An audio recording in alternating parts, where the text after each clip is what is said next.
Guys आज हम पढ़ने वाले हैं इसमें फ़िज़िकल प्रॉपर्टी, केमिकल प्रॉपर्टी और इसके मोस्ट इम्पोर्टेंट क्वेश्चन जो अभी तक पूछे गए हैं सीबीएसई में। आज हम सीबीएसई बोर्ड के बारे में बात कर रहे हैं और ऐसे ही आगे भी बहुत सारी, जैसे आज हम नाइट्रोजन फैमिली पढ़ेंगे, कल आपकी आ जाएगी ऑक्सीजन फैमिली की वीडियो। ऐसे ही हम पूरी इनऑर्गेनिक केमिस्ट्री स्मॉल वीडियो में कवर कर देंगे और बहुत ही ईजी वे में हम इसे कवर कर देंगे, तो आपको पूरा समझ में भी आएगा। मैं समझाने की पूरी कोशिश करूँगा। तो चलिए शुरू करते हैं। सबसे पहले हम उसके सारे एलिमेंट्स के नाम लिख लेते हैं। सबसे पहले आता है नाइट्रोजन, उसके आता है फॉस्फोरस, फिर आता है आर्सेनिक, फिर आता है एंटीमोनी, फिर आता है बिस्मुथ। तो आपको पता है वो नाइट्रोजन को एन से नोट करते हैं, फॉस्फोरस को पी से नोट करते हैं, आर्सेनिक को हम करते हैं एस से, और एंटीमोनी करते हैं एस से, और बिस्मुथ को करते हैं बी से। तो ये बेसिक टर्म आपको ये याद करनी पड़ेंगी। तो अब मैं आपको इजी वे में बता देता हूँ कि इसे अगर आपको सिर्फ नाइट्रोजन का एटॉमिक नंबर पता है, नाइट्रोजन का एटॉमिक नंबर पता है कि इसका हमको पता है कि 7 होता है, तो मैं आपको ऐसी ट्रिक बताऊंगा, ऐसी मैजिक ट्रिक बताऊंगा कि आपको सिर्फ अगर फर्स्ट एलिमेंट का एटॉमिक नंबर पता है तो आप बाकी सारे जो रिमेनिंग बचे हुए हैं आपके पास, उनके भी आप एटॉमिक नंबर जान सकते हैं, किसी भी ग्रुप का। पीरियड्स का नहीं कह रहा मैं, ग्रुप का कह रहा हूँ, जितने भी ग्रुप आपके। तो ऐसे ही हम स्टार्ट करते हैं। ये है उस मैजिक ट्रिक की।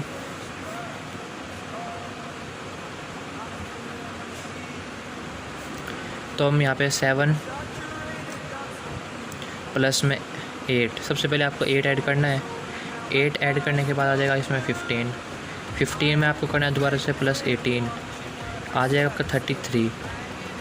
उसके बाद दोबारा से आपको 18 ऐड करना है, फिर आ जाएगा 51, और दोबारा से आपको 32 ऐड करना है लास्ट में, फिर आ जाएगा 83।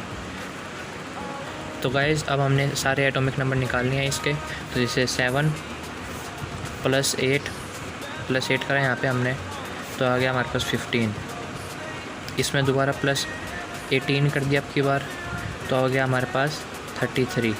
दोबारा 18 ऐड कर दिया तो आ गया 51, और ये 32 ऐड कर दिया तो आ गया हमारे पास 83। तो ये मैजिक नंबर है हमारे पास। सबसे पहले मतलब जैसे आपको नाइट्रोजन का पता है, तो यहाँ पे उसमें हमको प्लस 8 करना है, उसके बाद 18 करना है, फिर हमको दोबारा से 18 करना है, फिर 32। ये हमारे पास सीरीज़ है 8, 18, 18, 32। ऐसे हमारे पास सारों के आ गए हमारे पास एटॉमिक नंबर। तो अब शुरू करते हैं फिज़िकल प्रॉपर्टी।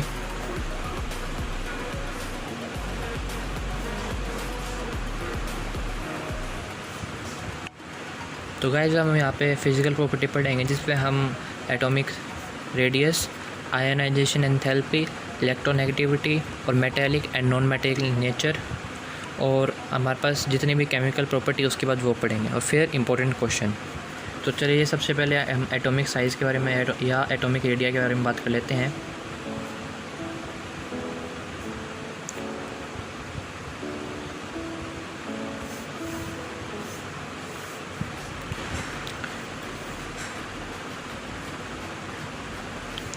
तो गाइस डाउन द ग्रुप हम जाते हैं जैसे ही, तो हमारे पास यहाँ से लेकर यहाँ तक, नाइट्रोजन से लेकर आर्सेनिक तक इंक्रीज़ होता है,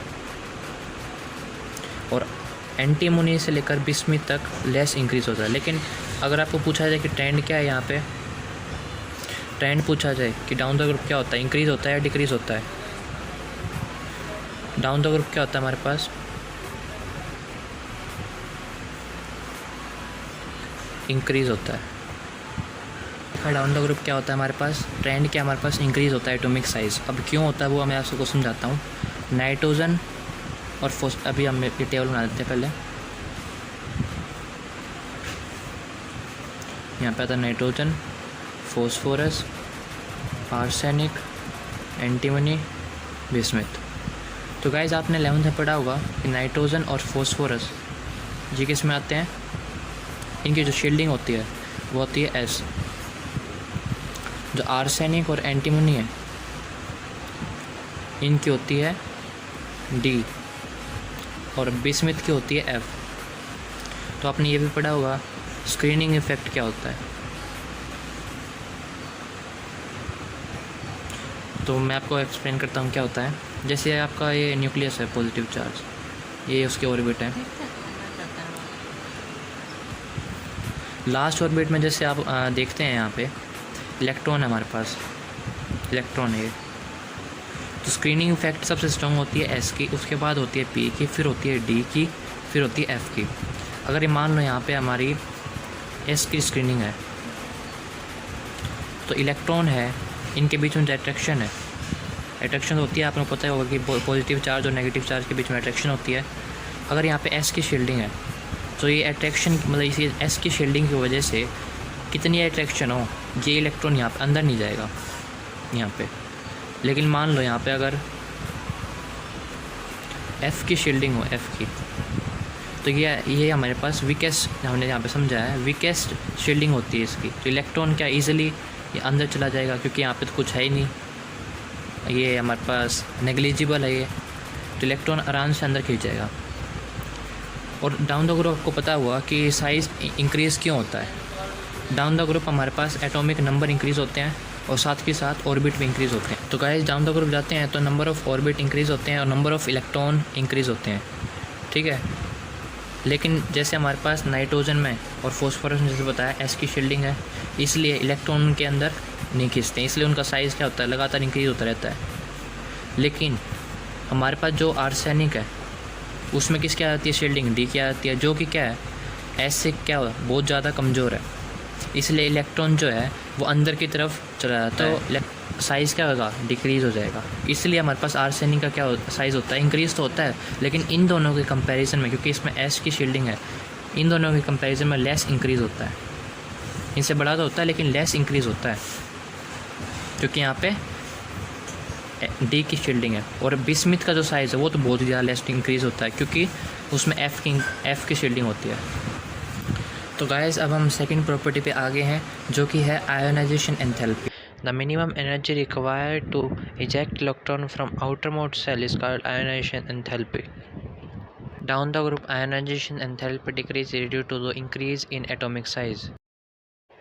तो हमारी अब फोर्थ प्रॉपर्टी आते हैं metallic and non metallic nature. Nitrogen और फॉस्फोरस तो हमारे नॉन मेटल होते हैं, आर्सेनिक और एंटीमोनी होते हैं मेटलॉइड्स, और बिस्मिथ होते हैं मेटल्स। उसके फिफ्थ प्रॉपर्टी आ जाते हैं हमारे पास एलोट्रोप्स। नाइट्रोजन और बिस्मिथ को छोड़ के हमारे पास सभी के एलोट्रोप्स हैं। फॉस्फोरस के हैं रेड, ब्लैक और वाइट, और आर्सेनिक और उसके एंटीमोनी के हैं ग्रे और येलो। इसमें क्वेश्चन आ जाता है कि भाई जो ये फॉस्फोरस है उसके एलोट्रोप्स बताओ। चलो अब स्टार्ट कर देते हैं केमिकल प्रॉपर्टी। सबसे पहले आती है ऑक्सीडेशन स्टेट, मोस्ट इंपॉर्टेंट होती है हमारे पास, बेसिक होता है ये। तो नाइट्रोजन जो हमारे पास इसका आउटर मोस्ट होता है 3 इलेक्ट्रॉन, इसमें नेगेटिव ऑक्सीडेशन होगी -3 और पॉजिटिव होगी हमारे पास +3।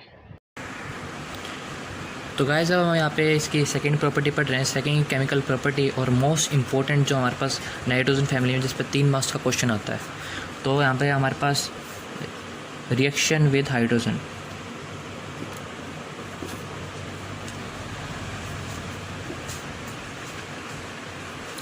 रिएक्शन विद हाइड्रोजन ये हमारे पास। तो यहाँ पे सबसे पहले इसके पढ़ेंगे हाइड्रोजन के साथ कैसे रिएक्ट होता है ये नाइट्रोजन फैमिली और क्या बनाता है। तो यहाँ पे हमारे पास कॉमन ऑक्सीडेशन कितनी होती है हमारे पास, अभी हमने आपको ऑक्सीडेशन समझाई थी। कॉमन ऑक्सीडेशन कितनी होती है जिससे उसकी कंप्लीट हो जाए फील्ड। आपको ये बता देता हूँ कि कोई भी रिएक्शन कब होती है, जब किसी भी इलेक्ट्रॉन या एलिमेंट को, किसी भी एलिमेंट को अपने इलेक्ट्रॉन फुली फील्ड करने होते हैं, जब भी वो रिएक्शन करता है, ठीक है। तो यहाँ पे अब नाइट्रोजन फैमिली के साथ जैसे nitrogen, phosphorus, arsenic, antimony, bismuth, यहाँ पे अब जैसे इसकी माइनस कॉमन ऑक्सीडेशन कितनी है -3, 3 इलेक्ट्रॉन चाहिए इसे फुल होने के लिए। तो यहाँ पे 3 हाइड्रोजन जुड़ देंगे, क्योंकि एक हाइड्रोजन वो होता है 1, तो 3 जुड़ देंगे हम सारे पे, ये बन गया हमारे पास कंपाउंड। इसका नाम होता है अमोनियम। पूछ लेते हैं, इसके आगे आएंगे, इसके यूजेस आएंगे। PS3 होते हैं, फोस्फाइन कहते हैं इसे। और पेपर में तो जो आपके प्रीवियस ईयर जब आपको पढ़ाऊँगा मैं, तो फोस्फाइन जो डायरेक्टली क्वेश्चन आता है फोस्फाइन पे, कि डिफाइन फोस्फाइन और ये रिएक्शन क्यों नहीं देता। आगे जब जैसे हम इसकी रिएक्शन पढ़ेंगे तो हमारा फोस्फाइन का बहुत इंपॉर्टेंट रोल है उसमें, और अमोनिया का तो पूरी रिएक्शन है।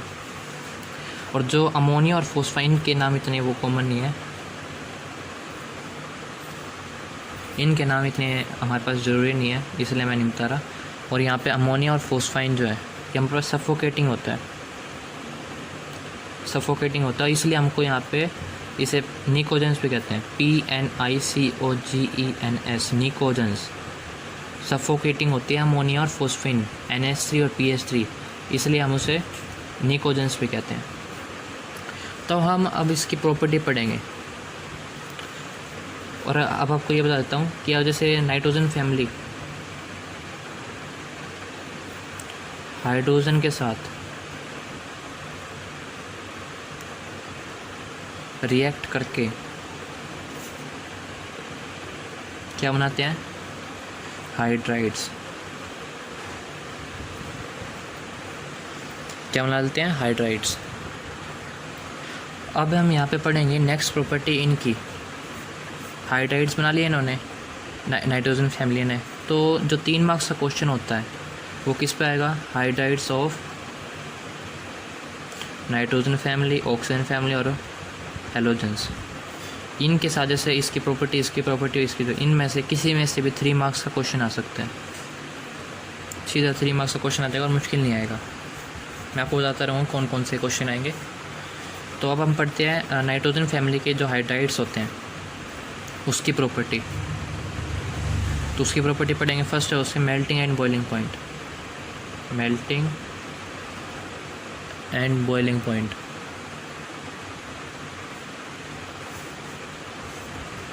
जैसे NH3, PH3, ASH3, SBH3 और BiH3। तो मेल्टिंग एंड बॉइलिंग पॉइंट किस पर डिपेंड होता है, सबसे पहले आपको ये देखना होगा मेल्टिंग एंड बॉइलिंग पॉइंट होता क्या है। मेल्टिंग एंड बॉइलिंग पॉइंट किसी भी एलिमेंट या कंपाउंड का वो होता है जहाँ पे एक ऐसा टेम्परेचर जहाँ से उसका मेल्ट होना स्टार्ट होता है और जब तक उसका मेल्ट होना मतलब कम्प्लीटली मेल्ट हो जाता है या बॉयल हो जाता है, वहाँ तक जो टेम्परेचर होता है उसे कहते हैं मेल्टिंग एंड बॉइलिंग पॉइंट। तो नाइट्रोजन का हम जैसे अब आप लोगों को पता होगा हाइड्रोजन बॉन्ड किस किस के साथ बनते हैं, रिटेक। तो जैसे कि आपको पता होगा हाइड्रोजन बॉन्ड किस किस के साथ बनते हैं, तो फोन, ऐसे याद रख लो, फोन हाइड्रोजन बॉन्ड फ्लोरीन के साथ बनता है, ऑक्सीजन के साथ बनता है और नाइट्रोजन के साथ बनता है। तो आपको यही पता होना चाहिए हाइड्रोजन बॉन्ड जो है ये स्ट्रॉन्ग होता है weak van der Waals force से, as we study about in class 11th।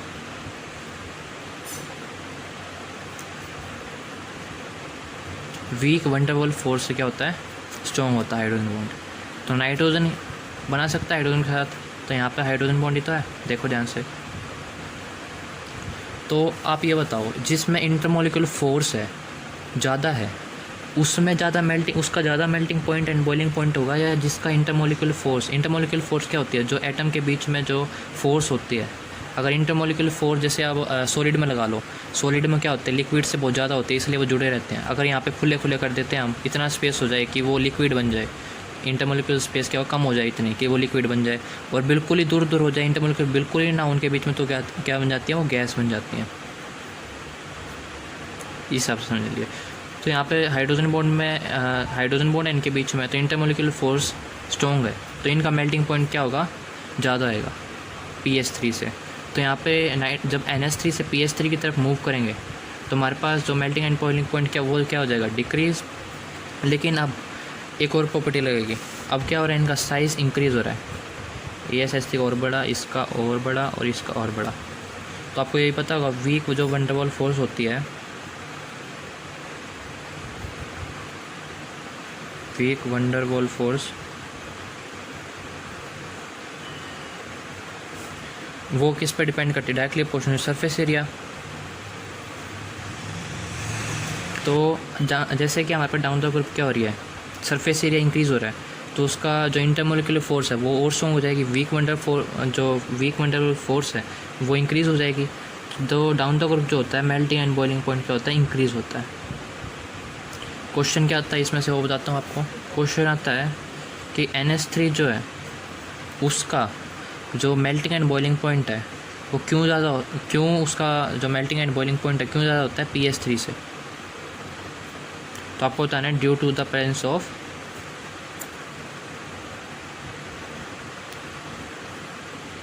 H bond या हाइड्रोजन बॉन्ड। ठीक है, ये हमारे पास होगी फर्स्ट प्रॉपर्टी इसकी। सेकेंड प्रॉपर्टी है solubility. Solubility in water. Water में सोलबिलिटी पढ़नी है अब हमें। वाटर में आपको सबसे पहले बता देता हूँ वाटर में कौन कौन सी चीज़ डिज़ोल्व हो सकती है। या तो वो होनी चाहिए पोलर, या होनी चाहिए वो हाइड्रोजन बॉन्ड बनानी चाहिए। हाइड्रोजन बॉन्ड कौन कौन बनाएगा?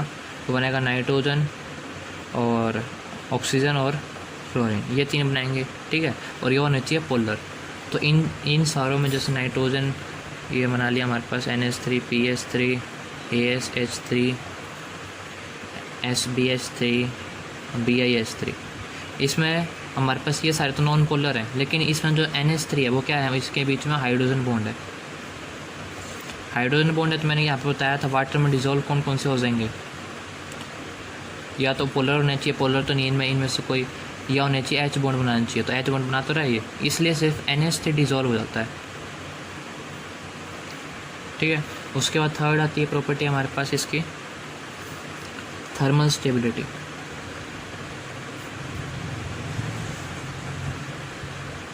थर्मल स्टेबिलिटी तो थर्मल स्टेबिलिटी जैसे ये है हमारे पास नाइट्रोजन NH3 डाउन द क्या होती है? डिक्रीज़ होती है। मैं पहले बता देता हूँ, उसके बाद रीज़न बता दूँगा अभी आपको।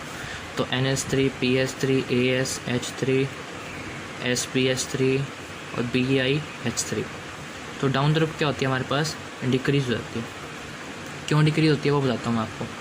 Thermal stability down the group क्यों डिक्रीज़ होती है? तो आपको पता ये डायरेक्टली क्वेश्चन होती है बॉन्ड लेंथ के।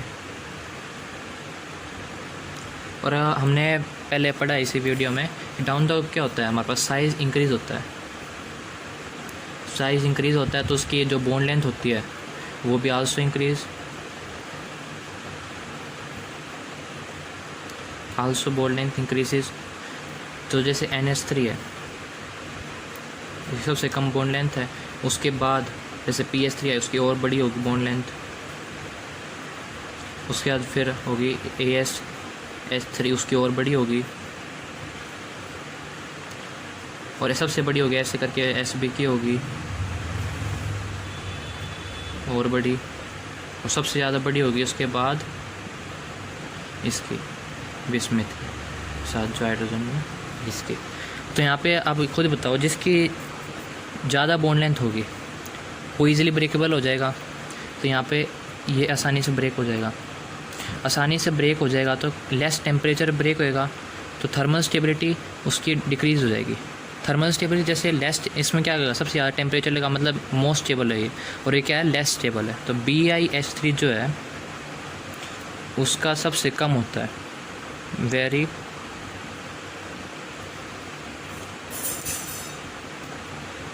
लो स्टेबिलिटी, इसलिए होती है। ठीक है, और जो हमारे पास फोर्थ प्रॉपर्टी है वो है रिड्यूसिंग नेचर, और कह सकते हैं रिड्यूसिंग एजेंट। रिड्यूसिंग एजेंट होता क्या है? रिडक्शन क्या होता है? सबसे पहले वो पढ़ते हैं। रिडक्शन होता है कि एडिशन ऑफ हाइड्रोजन या रिमूवल ऑफ ऑक्सीजन। और रिड्यूसिंग एजेंट में क्या फ़र्क होता है? एजेंट क्या होता है? जो कि खुद ऑक्सीडाइज हो जाए। खुद ऑक्सीडाइज मतलब हाइड्रोजन बाहर निकाल दे और दूसरे को रिड्यूस कर दे। रिड्यूसिंग एजेंट है हमारे पास, जैसे कोई ये है हमारे पास, ये खुद हो जाएगा ऑक्सीडाइज में। ऑक्सीडाइज क्या होता है हमारे पास? रिडक्शन का उल्टा होता है। ऑक्सीडाइजेशन में क्या होता है? Adding of oxygen and removal of hydrogen. तो ये खुद ऑक्सीडाइज होगा तो हाइड्रोजन बाहर निकाल दिया, और हाइड्रोजन बाहर निकाले तो कोई तो लेगा उसे, तो उसका क्या हो जाएगा? रिडक्शन हो जाएगा। ठीक है, तो यहाँ पे जैसे NH3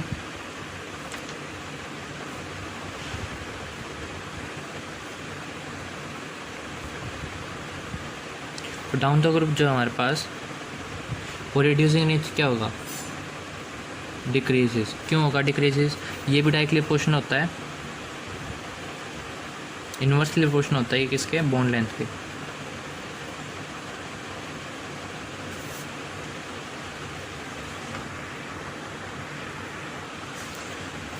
तो डाउन द ग्रुप क्या होता है हमारे पास, इंक्रीज होता है। रिड्यूसिंग नेचर क्या होता है, इंक्रीज होता है। कि डाउन द ग्रुप जैसे हमारे पास बॉन्ड लेंथ के डायरेक्टली अपोजिट होता है रिड्यूसिंग नेचर। रिड्यूसिंग जो नेचर है हमारे पास वो डायरेक्टली अपोजिट होता है बॉन्ड लेंथ के। तो जैसे जैसे down the group bond length increase होगी, सबसे पहले कौन ब्रेक होएगा इसमें, आप बताओ। सबसे ज़्यादा बॉन्ड लेंथ होती है इसकी, तो आसानी से सबसे पहले ये BiS3 ब्रेक होएगा। ये ब्रेक होएगा, सबसे जल्दी हाइड्रोजन कौन निकालेगा, BiS3। इसलिए सबसे ज़्यादा होती है BiS3 की, और सबसे कम होती है, सबसे लेट कौन निकालेगा, वो होता है NH3। ठीक है, तो आज की वीडियो में हम इतना ही पढ़ेंगे, और अगली वीडियो में आपको इसके इम्पोर्टेंट क्वेश्चंस और इसके जो NH3 है, N2 है, इनकी जो रिएक्शन है वो इसके बारे में बताऊंगा। आज हमने पढ़ा ये इसकी फ़िज़िकल प्रॉपर्टी और केमिकल प्रॉपर्टी, जिसमें कि हमने हाइड्राइड्स पढ़ लिया है। और अगली वीडियो में हम पढ़ेंगे इसके पूरा नाइट्रोजन फैमिली पूरी कर देंगे, और उससे अगले वीडियो में हम कर देंगे ऑक्सीजन फैमिली स्टार्ट। तो आपको अगर वीडियो अच्छी लगे तो चैनल को सब्सक्राइब कर दीजिए, लाइक कर दीजिए, और कमेंट करिए ना भूलिए कि आपको किस चीज़ की उससे पहले वीडियो चाहिए। Thanks for watching.